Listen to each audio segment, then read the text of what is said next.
बिस्मिल्लाहिर्रहमानिर्रहीम। आप सब कैसे हैं? उम्मीद है खैरियत से होंगे और वेलकम टू माय चैनल। आज मैं आपसे जो टिप्स शेयर करूँगी वो आपके लिए बहुत फ़ायदेमंद है, ख़ास तौर पर स्पेशली बच्चों से रिलेटेड हैं। आइए वीडियो को स्टार्ट करते हैं। पहली टिप जो है हमारी वो है मेडिसिन से रिलेटेड, और घर में जो तकरीबन बच्चे मौजूद होते हैं, चाहे छोटे हों चाहे बड़े हों, और उनके लिए मेडिसिन वगैरह भी आती होती हैं।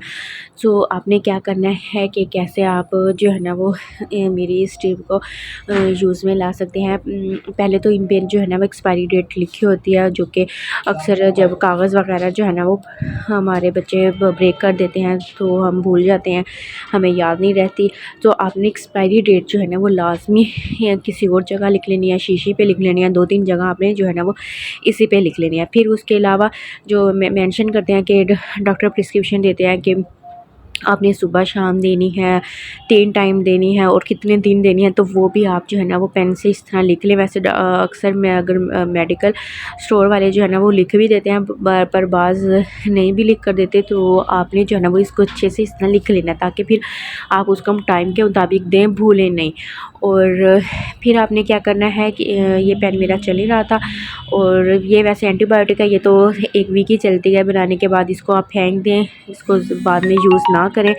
और इसको जो है ना आपने डॉक्टर की प्रिस्क्रिप्शन के मुताबिक ही यूज़ करना है। खुद से आप एंटीबायोटिक बच्चे को ना दिया करें, और वैसे बहुत कम ही देनी चाहिए, ठीक है। और आजकल तो डॉक्टर वैसे एंटीबायोटिक लिख कर देते ही हैं, और इसके बगैर बच्चों को आराम भी नहीं आता। सो पहले पैनाडोल और जो कि एनिनेक वगैरह, तो ये बच्चों के लिए ज़रूरी होते हैं, और घर रूटीन में ना सर्दियों में ख़ास तौर पे यूज़ होते ही रहते हैं।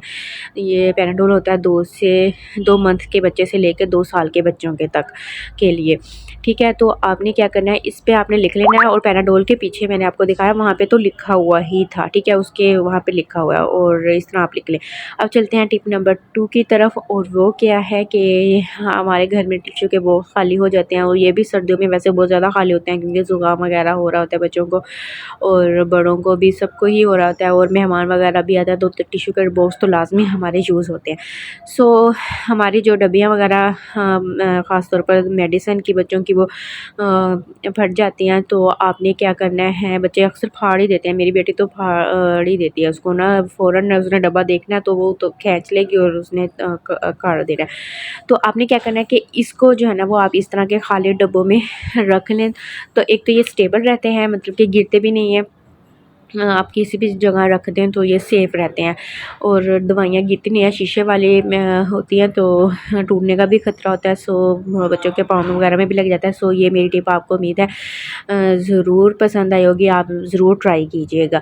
अब चलते हैं टिप नंबर 3 की तरफ, और वो है स्विच से रिलेटेड।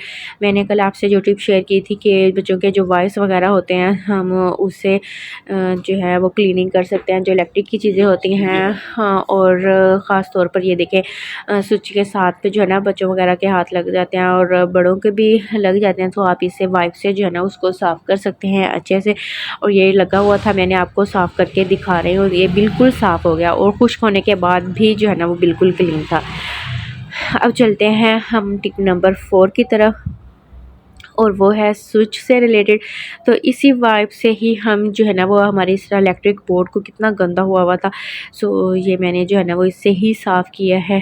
आप देख सकते हैं, मैं आपको वाइप्स करने के बाद दिखाऊंगी क्लीन करके। ये देखें कितनी जो है ना वो इससे स्मेल वगैरह उतरी है, और ये देखें क्लीन होने के बाद अभी भी कुछ रहता है, मैं उसको क्लियर कर रही हूँ। और अब हम जो है ना वो इसको अच्छे से सारे को साफ़ कर लेना है, लेकिन आपने ये उस वक्त करना है जब लाइट गई हुई हो, या आपने स्विच का जो है ना पीछे से ब्रेक बंद करके, क्योंकि रिस्क नहीं लेना चाहिए।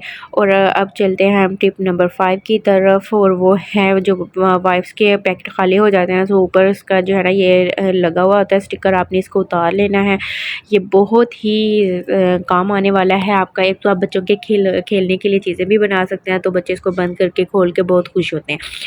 दूसरा आपने क्या कर लेना है कि इसको जो है जो हमारे स्विच है ना इनके ऊपर लगा देना है। क्यों? क्योंकि बच्चे उंगलियां इनमें मारते हैं, तो करंट लगने का खदशा होता है, तो आपने बटन भी दबाते हैं। सो आप ये जो है ना वो वहाँ पे लगा दें। ये डबल टेप थी तो मैंने ली इसमें से थोड़ी सी, और मेरे से पहले गलती होगी कि मैंने इसको पहले ही इसकी वो वाइट वाली उतार लिया। तो ये आपने बाद में उतारनी है क्योंकि ये हाथ से चिपक रही थी और इसकी जो है ना वो लूज़ ये ख़राब हो जाती है। सो आपने इसको अच्छे से जो है ना वो लगा लेना है, इसके चारों तरफ लगा लें। आपके पास ग्लू गन है सो आप वो लगा लें और इस तरह आपने इस पर लगा देना है। ये ना स्विच दोनों, एक बड़ा था एक छोटा था, तो ये फिट नहीं आ रही थी, ठीक है। सो आपने जो है ना वो दूसरे वाला, इसके लिए यहाँ पे आप टेप लगा दें इस तरह के अगर स्विच हैं। और जो ये वाला है तो जो प्लेन है ना, जो एक जैसे है, यहाँ पे ये सेम था, सो मैंने यहाँ पे लगा दिया और ये देखें ये इजीली खुल भी रहा था और लग भी रहा था। तो ये बहुत ही अच्छी टिप्स है, उम्मीद है पसंद आई होंगी। Thank you for watching. फिर मानीला।